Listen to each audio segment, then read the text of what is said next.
il n'y a plus deux, mais trois agresseurs présumés. L'homme à la cagoule, l'homme de main et le chauffeur. Serait-il encore sur un coup? Romuald veut le vérifier en prenant en filature le suspect numéro 1. Et justement, 14 heures approchent. L'enquêteur a tout juste le temps de se mettre en planque dans sa voiture. Et l'homme vient présenter ses papiers à la gendarmerie. Voici donc l'individu trahi par son ADN et sa cagoule, perdu le soir de l'agression.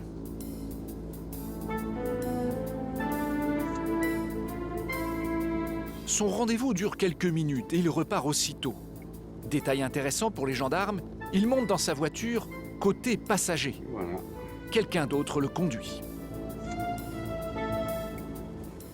On a du visuel, c'est bon, on a du visuel. Romuald et son collègue ne veulent pas le lâcher d'une semelle. Pas évident en effectif réduit.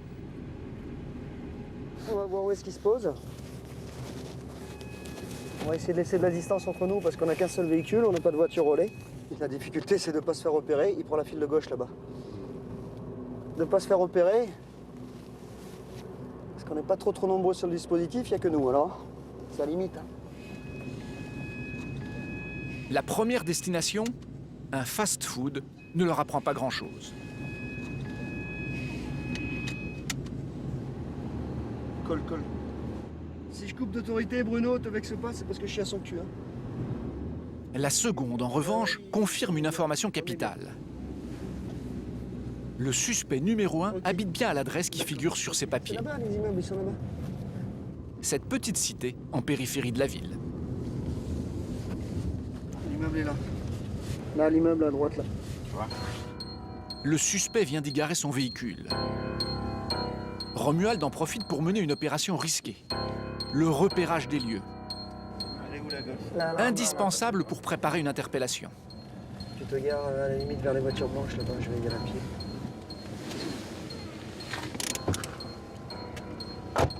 Impossible de l'accompagner dans la cité. Alors il repère les lieux équipés d'une caméra cachée. Son but? Établir l'itinéraire exact jusqu'à l'appartement du suspect et déjouer d'éventuels obstacles. Bonjour, monsieur. Bonjour. Sur la boîte aux lettres, il repère son nom, l'étage de son appartement et en silence, il grimpe jusqu'à son palier. Deuxième étage, porte gauche. De précieuses informations pour l'unité qui devra enfoncer cette porte. D'accord, ok. D'accord. Au passage, il a remarqué que l'interphone à l'entrée de l'immeuble ne serait pas un obstacle. L'ouverture en bas, bon, le mécanisme est cassé, donc aucun problème pour entrer dans la cage d'escalier. Là, ça va être sur la droite. Dans la foulée, les gendarmes font un détour par une autre commune toute proche, celle où réside l'homme de main, Vas-y, je vais te dire... l'agresseur qui, selon les victimes, s'est montré le plus violent. Ensuite, au bout. Attends, non, au bout, hein. Au bout, là-bas. Attends, va doucement. Ça va être à l'angle à gauche, là. Ils ont trouvé son adresse sur son permis de conduire. Ah, c'est là où il y a la voiture bleue. L'homme habite chez ses parents dans ce pavillon qui semble facile d'accès.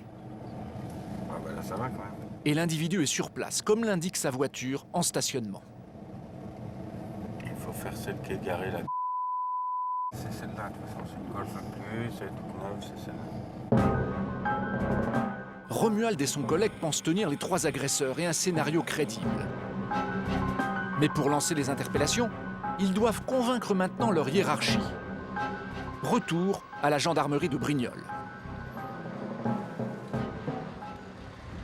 Moi, ce que je veux, c'est que avant qu'on voit la ligne Ouais. de vie, que l'on poursuive sur vos investigations. Alors, à partir de là, qu'est-ce que l'on a? l'ADN est positif. Pour Romuald et son collègue, c'est l'heure du grand oral. Devant le commandant de la compagnie, Éric Lavagna, ils rejouent toute l'histoire de leur enquête. Et visiblement, ils ont convaincu leur supérieur de déclencher l'opération coup de poing. Donc, l'opération, on va la caler pour mercredi matin, 6h. D'accord. Mais le véritable enjeu de cette réunion, c'est d'évaluer la dangerosité des suspects. Et le commandant va muscler le dispositif. Alors, il y en a 2 qui sont connu et sensible de détenir des armes à feu. Ouais.